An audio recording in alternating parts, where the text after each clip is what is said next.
হযরত আব্দুল্লাহ ইবনে মাসউদ রাদিয়াল্লাহু আনহু বর্ণনা করেন যে রাসূলুল্লাহ সাল্লাল্লাহু আলাইহি সাল্লাম ইরশাদ করেছেন, আমার সাহাবীগণের মধ্য হইতে কেহ যেন আমার নিকট কাহারও সম্পর্কে কোনো কথা না পৌঁছায়।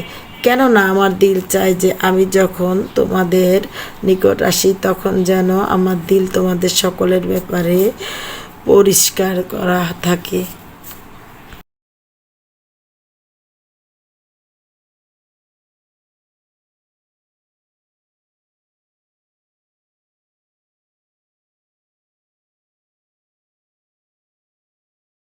আসসালামু আলাইকুম everyone, welcome back to my new channel Rosy simple lifestyle vlogs. আশা করি আল্লাহর রহমতে সবাই ভালো আছেন। আলহামদুলিল্লাহ আমরা ভালো আছি। নতুন একটি ফ্যামিলি ব্লগ দেখার জন্য সবাইকে স্বাগত জানাই। ইনশাল্লাহ ভালো। সকালবেলা থেকে আজকের ভিডিওটা শুরু করেছি।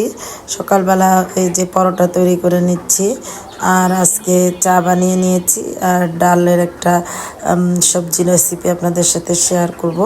তো ইনশাল্লাহ ভালো লাগবে। আর এই রেসিপিটা খুব সহজেই করা যায়, খেতেও কিন্তু বেশ লাগে। তো এখানে আমি একটি প্যানে দিয়ে দিয়েছি পরিমাণ মতো তেল, তারপর দিয়েছি পেঁয়াজ দেওয়ার পরে একটু লবণও দিয়ে দিয়েছি, কারণ আমার ডালের পরিমাণ অনুযায়ী লবণটা দিয়েছি। তো পেঁয়াজটা একটু হালকা যে দেখুন বাদামি কালার হয়েছে। তো এই অবস্থায় দিয়ে দিলাম সামান্য একটু পানিটা দেওয়ার পর এখন দিয়ে দিব মশলাগুলো।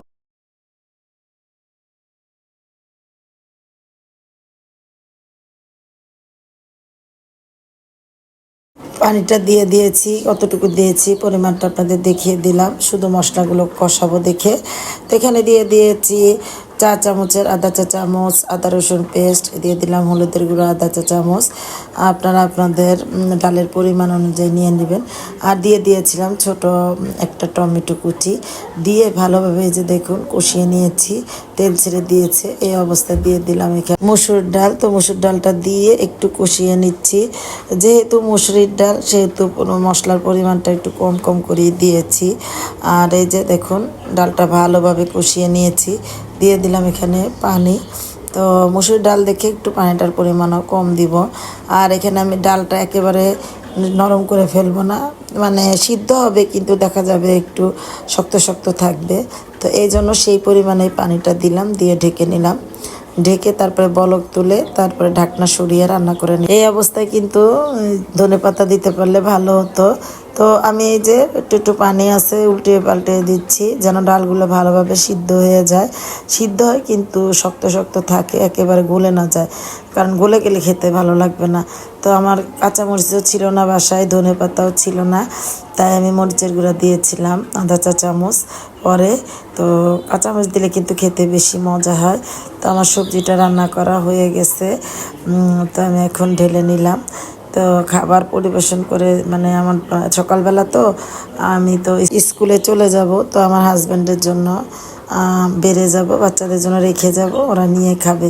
তো এই যে দেখুন দেখতে কিন্তু অনেক সুন্দর হয়েছিল, খেতেও কিন্তু অনেক মজা হয়েছিল। তো ইচ্ছে করলে আপনারা আবার পরবর্তীতে একটু তেল দিয়ে পেঁয়াজ দিয়ে আর শুকনো মরিচ দিয়ে বাগার দিতে পারেন, ওটাও খেতে কিন্তু আরও বেশি টেস্ট হতো। তো আর সময় নাই, আমার স্কুলে যেতে হবে, তাই এই যে সব কিছু গুছিয়ে নিচ্ছি। দিকে আমার হাজব্যান্ডের জন্য খাবার বেড়ে যাচ্ছি, আবার আমি নিজেও নিয়ে যাব, তাই বক্সে নিয়ে নিচ্ছি।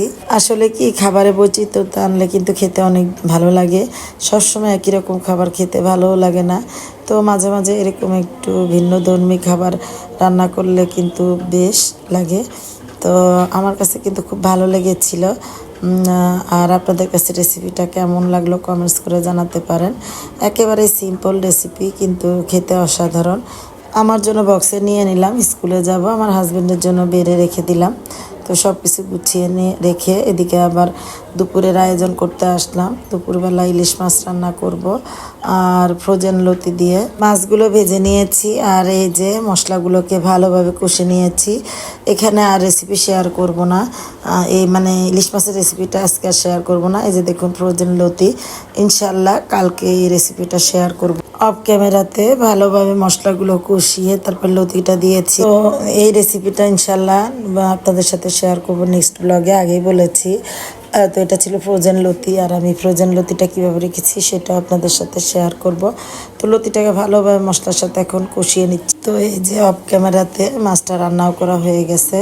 তো আজকের ভিডিওটা আমার এই পর্যন্তই। তো যদি ভিডিওর কোনো জায়গায় একটু ভালো লাগে একটা লাইক দিতে পারেন, আমার পাশে থাকতে পারেন, ইনশাল্লাহ আমিও থাকবো। সবাই ভালো থাকবেন, 5 ওয়াক্ত নামাজ পড়বেন, কোরআন শরীফ পড়বেন। আল্লাহ হাফেজ, আসসালামু আলাইকুম।